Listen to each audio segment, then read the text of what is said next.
okay, of feminist rhetoric. There's another strange element to that, which is that on the one hand, the radical feminist types, the neo-Marxists, postmodernists, are very much opposed to the patriarchy, let's say, and that's that unidimensional ideological representation of our culture. It has never existed. I mean, perhaps the word can be applied to Republican Rome, and that's it. Okay. Well, and maybe it could be applied usefully to certain kinds of tyranny, but not to a society that's actually functional. Victorian England, one arguably, okay, but other than that, to use the word patriarchy in that slapdash way, so amateurist, absolutely, you know, it just shows people know nothing about history, whatever, have done no reading. So what confuses me about that is that despite the fact that the patriarchy is viewed as this essentially evil entity, and that's associated with the masculine energy that built this oppressive structure, the antithesis of that, which would actually be femininity, as far as I can tell, which is tightly associated with care and with child rearing, is also denigrated. So it's like the only proper role for women to adopt is a patriarchal role, despite the fact that the patriarchy is something that's entirely corrupt. So the hypothesis seems to be that the patriarchy would be just fine if women ran it. So no changes, it's just that it would just be a transformation of leadership, and somehow that would rectify the fundamental problem, even though it's hypothetically supposed to be structural. Okay, so I'm going to close with something. So, you know, there are elements in my character that are optimistic. You know, I've looked, for example, I work for a UN committee and on the relationship between economic development and sustainability, and I found out a variety of things that were very optimistic, like the fact that, you know, the UN set out to have poverty between 2000 and 2015 worldwide, and actually hit that by about 2010, right? So we're in the period of the fastest transformation of the bottom strata of the world's population into something approximating middle class that's ever occurred. And there's all these great technological innovations on the horizon, and it looks to me like things could go extraordinarily well if we were careful, but I'm not optimistic. And maybe that's me. I'm pessimistic because I also see that there's 5 or 6 things happening, all of which appear at the level of catastrophe, that are all happening at the same time. And so one of the things that I'd like to ask you is, like, what do you see happening in the next 10 years in the universities or in culture at large? And I mean, you just put forward a proposal for the universities for the treatment of women, which I think is a very interesting one, because women do have a different time frame than men. But like, what the hell is the proper way forward? I've been encouraging young men to tell the truth and to take responsibility, and there's a huge market for that message, but I'm not convinced by any stretch of the imagination that it's enough.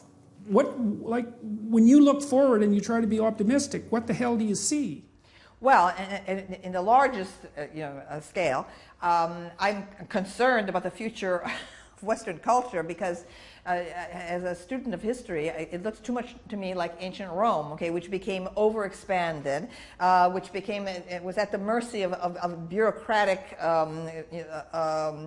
creep, okay, and I can imagine one of them. Yes, right, and Roman identity eventually got blurred, okay, in its incorporation of so many different cultures, which at first seemed like a healthy kind of multiculturalism, but eventually it overexpanded and simply collapsed of its own weight. So I am concerned about whether Western culture is in a rapid decline. I think it would be very easy, because we are so interconnected and so overcomplex, very easy to bring it to ruin. It would only take one major natural disaster to do that. But the universities themselves, I mean, I think people are all of a sudden in the United States much more attentive to issues of political correctness because of the riots at Berkeley, which was the capital of free speech. I mean, the free speech movement happened in the spring before I entered college in 1964. It's one of the great principles and inspirational stories of my entire life. Mario Savio's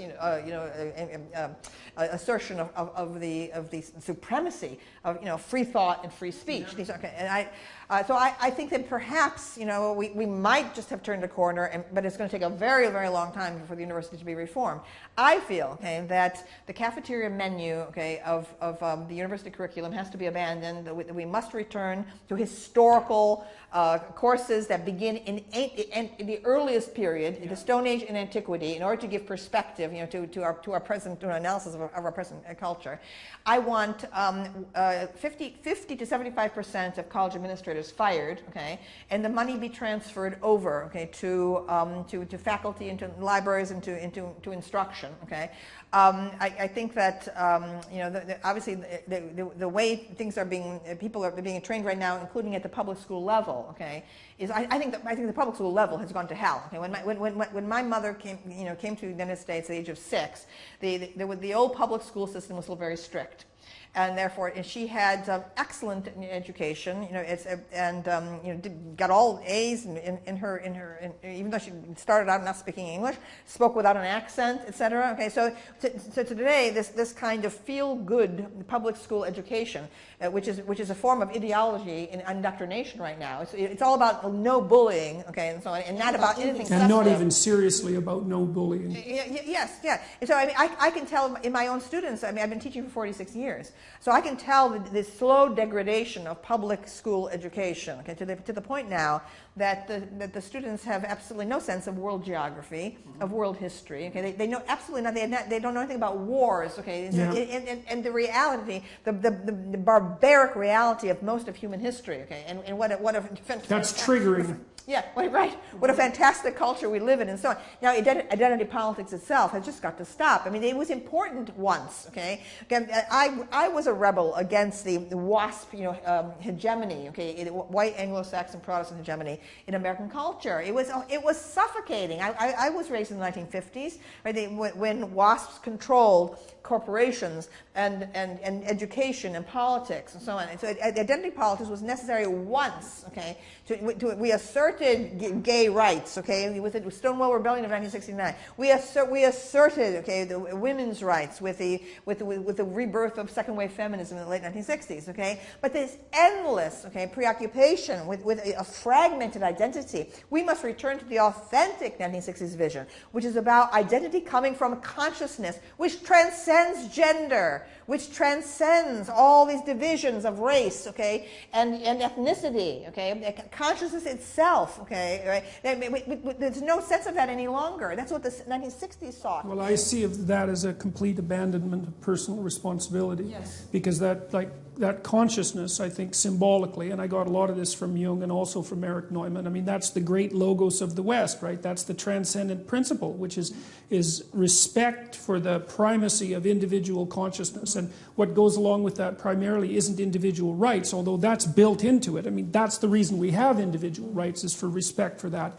But the responsibility that comes along with being an individual instead of the member of some group, especially a victimized group, which is like I wrote an article with one of my students who had toured the mass grave sites in the former Yugoslavia, and had been exposed to that sort of thing. And one of the things that our research indicated was that the best predictor of genocide is victimization on the part of the group that produces the genocide, right? An accelerated sense of victimization, and then it's, well, we get them before they get us.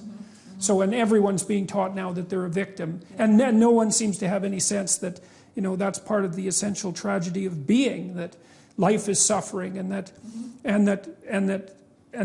the world rests on a foundation of suffering. It's nothing to take personally, and something to take responsibility for, instead of blaming and resentment and all of the things that have polluted our universities and our culture. Well, and there also was the abandonment, okay, of the of the canon. Okay, people asserted that the canon was the product of bias, and again of a provincial elitism and so on. But in point of fact, as a student of the history of the arts, okay, I can assure people that the canon, okay, overwhelmingly so, is the result of what artists have determined. Okay, we say a work is important, is canonical, because artists following it, okay, were influenced by it. We have this like beautiful cascading tradition of influence. All right, so it's another part of the Philistinism, okay, of current education, to believe that there are these external reasons, okay, for why a work lasts, why a work written 500 years ago or 1,000 years ago